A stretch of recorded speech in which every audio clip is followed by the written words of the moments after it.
যশোর-৪ আসনের সংসদ সদস্য ও জেলা জামায়াতের আমির গোলাম রসুলের বাড়ি ঘেরাও করেছেন বিক্ষুব্ধ জনতা। মঙ্গলবার সকালে যশোর শহরের নীলগঞ্জ সুপারি বাগান এলাকায় এই ঘটনা ঘটে। অভিযোগ, সংসদ সদস্যের মেয়ে মেহজাবিন জান্নাত অনন্যা স্থানীয় একটি মাদ্রাসার শিশু শিক্ষার্থী ও তাদের অভিভাবকদের সঙ্গে দুর্ব্যবহার এবং মারধর করেন। এর প্রতিবাদে এলাকাবাসী ও অভিভাবকরা সংসদ সদস্যের বাড়ি ঘেরাও করে বিক্ষোভ শুরু করেন। এ সময় বিক্ষোভকারীরা বাড়ির জানালায় ইটপাটকেল নিক্ষেপ করে ভাঙচুরেরও অভিযোগ রয়েছে। উপর থেকে আপনার এখানে গরম পানি মারে বাচ্চাকে ছেলেবেলে, এর আগেও আমার ছেলেরে মেরেছে, বুঝলেন। তারপরে একটা মহিলারে তালা দিয়ে মাথা ফাটাই দিচ্ছে একেবারে। কোন ধরনের কাজ বাজে, কোন ধরনের, কি মানুষের ভিতরে পারে না মানুষের ভিতরে পারে? এই বাড়িওয়ালারা খুবই টর্চার করে বাচ্চাদের সাথে, জানেন না, ছোট ছোট বাচ্চাদের একটু তো কোলাহল করবে। যেমন একটা প্রতিষ্ঠান মাদ্রাসা, ওনাদের সাথে ডিস্টার্ব ফিল হয়, ডিস্টার্ব ফিল করে ওরা অনেক ঝামেলা করে। তাহলে এই বাচ্চাদের লাঠি নিয়ে দাঁড়ায়, তারা দেয়, ওদেরকে মারবে, ভয় দেখাচ্ছে। নাসির হুজুরকে মারছে, বাচ্চারা বলে কুকর্ম করে। ওরা কি বুঝে এইসবের? বলছে এগুলো হুজুর সায় আছে, হুজুরের উপর টর্চার করে। আজকে গার্জিয়ানের মাথা ফাটাই দিছে, কালকে ডেকে নিয়ে বাচ্চারও খাবার দিছে। তাহলে কোনো মা সম্মান করে? আজকে আবার সকালবেলা গোলাম রসুল চাচা নিজে উনি ওনার মেয়েরে নিয়ে যে কিছু অভিভাবকরে ওই তালা দিয়ে ওনার মেয়ে মেরে মাথা ফাটাই দিয়েছে, আর শিক্ষকদেরও মারধর করছে।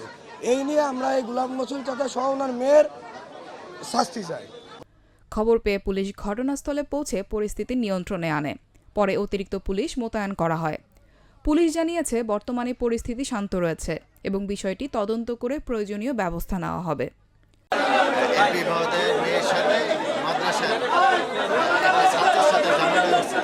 সেই ঘটনার জের ধরে এখানে উত্তেজনা আছে। আমরা লোকজনদেরকে বুঝিয়েছি এবং অতি দ্রুত এই বিষয়টা মীমাংসিত হবে আমরা আশা করছি। না, পরিস্থিতি স্বাভাবিক আছে, পরিস্থিতি নিয়ন্ত্রণে আছে।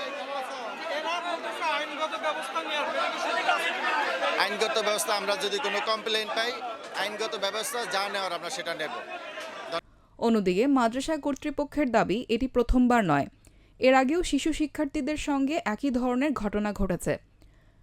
তবে সংসদ সদস্য গোলাম রসুল দাবি করেছেন তার মেয়ে মানসিকভাবে অসুস্থ। এই বিষয়টি সবাই জানেন বলেও তিনি উল্লেখ করেন। একই সঙ্গে তিনি বিরোধের শান্তিপূর্ণ সমাধান চান। এখন প্রায় মাদ্রাসায় 250-300 ছাত্র আছে, কিন্তু জায়গা অনেক কম। মাদ্রাসা ক্লাস বাড়ির মাঝে 9 ফুট রাস্তা আছে। এই রাস্তায় অধিকাংশ সময় গার্ডিয়ানরা থাকে, বাচ্চারা থাকে। গতকাল সন্ধ্যার দিকে আমার মেয়ে এটা নিয়ে তাদের সাথে একটু কথা বলার পরে বাগবিতণ্ডা হয় এবং আমার মেয়েকে তারা মারে।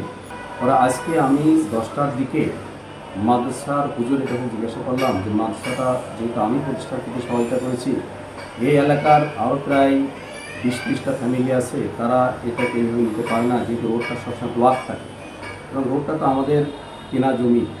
কাজেই রাস্তাটা সবসময় সচল রাখা দরকার, চালু রাখা দরকার, যাতে কোনো ভিড় না হয়। আপনার গার্ডিয়ান যারা আসবে প্লাস বাচ্চারা যারা থাকবে তাদেরকে ভিতরে রাখার ব্যবস্থা করে।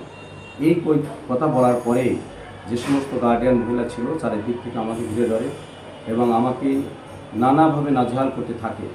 আমি তাদেরকে বললাম যে বিষয়টা আমি মাদ্রাসা কর্তৃপক্ষের সাথে কথা বলছি, আপনারা তো আমার সাথে কথা বলতে পারেন না। এরপরে আমার মেয়ে যায়, মেয়ে যাওয়ার পরে আমার মেয়েকে তারা মারে। আমি তখন বললাম যে আমার মেয়েটা অসুস্থ, সে সাইকিয়াট্রিক রোগী দীর্ঘ 20 সাল থেকে।